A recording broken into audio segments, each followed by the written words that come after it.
श्रीमद्वाल्मीकि रामायण किष्किंधा कांड अध्याय 50। भूखे प्यासे वानरों का एक गुफा में घुसकर वहां दिव्य वृक्ष, दिव्य सरोवर, दिव्य भवन तथा एक वृद्धा तपस्विनी को देखना और हनुमान जी का उसका परिचय पूछना। हनुमान जी तार और अंगद के साथ मिलकर विंध्यगिरि की गुफाओं और घने जंगलों में सीता जी को ढूंढने लगे। उन्होंने सिंह और बाघों से भरी हुई कंदराओं तथा उसके आसपास की भूमि को भी छान डाला। गिरिराज विंध्य पर जो बड़े बड़े झरने और दुर्गम स्थान थे, वहां भी अन्वेषण किया। घूमते फिरते वे तीनों वानर उस पर्वत के नैऋत्य कोण वाले शिखर पर जा पहुंचे। वहीं रहते हुए उनका वह समय, जो सुग्रीव ने निश्चित किया था, बीत गया। गुफाओं और जंगलों से भरे हुए उस महान प्रदेश में सीता को ढूंढने का काम बहुत ही कठिन था, तो भी वहां वायुपुत्र हनुमान जी सारे पर्वत की छानबीन करने लगे। फिर अलग अलग एक दूसरे से थोड़ी ही दूर पर रहकर गज, गवाक्ष, गवे, शरभ, गंधमादन, मैन, द्विविद, हनुमान, जाम्बवान, युवराज अंगद तथा वनवासी वानर तार, ये दक्षिण दिशा के देशों में जो पर्वतमालाओं से घिरे हुए थे, सीता की खोज करने लगे। खोजते खोजते उन्हें वहां एक गुफा दिखाई दी, जिसका द्वार बंद नहीं था। 5, 7 उसमें प्रवेश करना बहुत कठिन था। वह गुफा ऋक्षबल नाम से विख्यात थी और एक दानव उसकी रक्षा में रहता था। वानरों को भूख प्यास सता रही थी। वे बहुत थक गए थे और पानी पीना चाहते थे।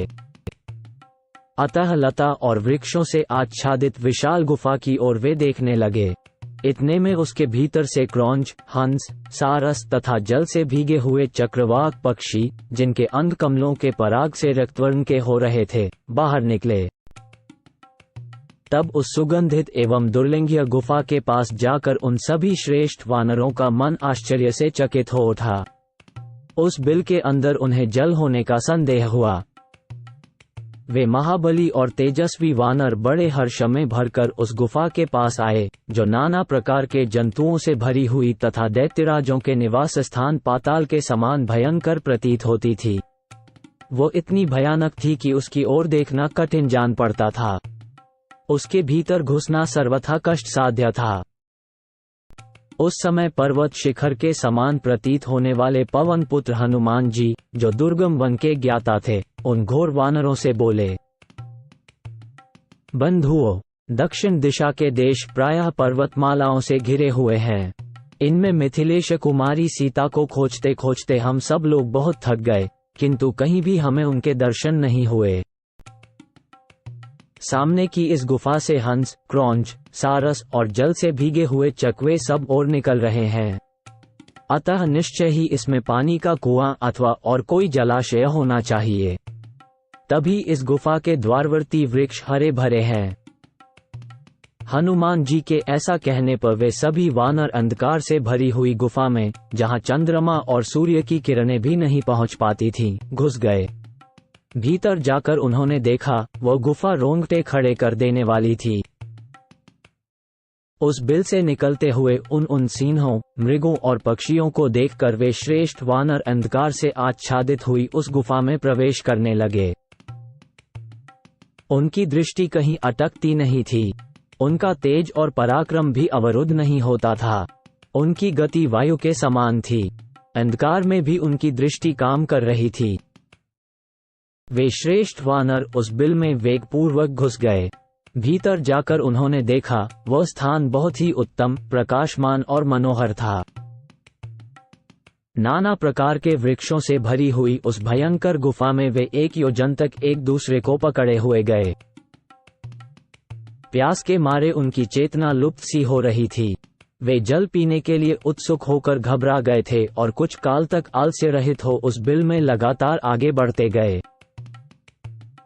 वे वानरवीर जब दुर्बल, खिन्नवदन और श्रांत होकर जीवन से निराश हो गए, तब उन्हें वहां प्रकाश दिखाई दिया। तदनंतर उस अंधकार से प्रकाशपूर्ण देश में आकर उन सौम्य वानरों ने वहां अंधकार रहित वन देखा, जहां के सभी वृक्ष सुवर्णमय थे और उनसे अग्नि के समान प्रभा निकल रही थी। साल, ताल, तमाल, नागकेसर, अशोक, धव, चंपा, नागवृक्ष और कनेर, ये सभी वृक्ष फूलों से भरे हुए थे। विचित्र सुवर्णमय गुच्छे और लाल लाल पल्लव मानो उन वृक्षों के मुकुट थे। उनमें लताएं लिपटी हुई थीं तथा वे अपने फलस्वरूप सुवर्णमय आभूषणों से विभूषित थे। वे देखने में प्रातःकालिक सूर्य के समान जान पड़ते थे। उनके नीचे वैदूर्य मणि की वेदी बनी थी। वे सुवर्णमय वृक्ष अपने दीप्तिमान स्वरूप से ही प्रकाशित हो रहे थे। वहां नील वैदूर्य मणि की सी कांति वाली पद्मलताएं दिखाई देती थीं, जो पक्षियों से आवृत थीं। कई ऐसे सरोवर भी देखने में आए, जो बाल सूर्य की सी आभा वाले विशाल कांचन वृक्षों से घिरे हुए थे। उनके भीतर सुनहरे रंग के बड़े बड़े मत्स्य शोभा पाते थे। वे सरोवर सुवर्णमय कमलों से सुशोभित तथा स्वच्छ जल से भरे हुए थे। वानरों ने वहां सब ओर सोने चांदी के बने हुए बहुत से श्रेष्ठ भवन देखे, जिनकी खिड़कियां मोती की जालियों से ढकी थीं। उन भवनों में सोने के जंगले लगे हुए थे। सोने चांदी के ही विमान भी थे। कोई घर सोने के बने थे तो कोई चांदी के। कितने ही ग्रह पार्थिव वस्तुओं, ईंट, पत्थर, लकड़ी आदि से निर्मित हुए थे। उनमें वैदूर्य मणियां भी जड़ी गई थीं। वहां के वृक्षों में फूल और फल लगे थे। वे वृक्ष मूंगे और मणियों के समान चमकीले थे। उन पर सुनहरे रंग के भौरे मर्र रहे थे। वहां के घरों में सब ओर मधु संचित थे। मणि और सुवर्ण से जटित विचित्र पलंग तथा आसन सब ओर सजाकर रखे गए थे, जो अनेक प्रकार के और विशाल थे। वानरों ने उन्हें भी देखा। वहां ढेर के ढेर सोने, चांदी और कांस, फूल के पात्र रखे गए थे। अगुरु तथा दिव्य चंदन की राशियां सुरक्षित थीं। पवित्र भोजन के सामान तथा फल मूल भी विद्यमान थे। बहुमूल्य सवारियां, सरस मधु, महामूल्यवान दिव्य वस्त्रों के ढेर, विचित्र कंबल एवं कालीनों की राशियां तथा मृगचर्मों के समूह जहां तहां रखे हुए थे। वे सब अग्नि के समान प्रभा से उद्दीप्त हो रहे थे। वानरों ने वहां चमकीले सुवर्ण के ढेर भी देखे।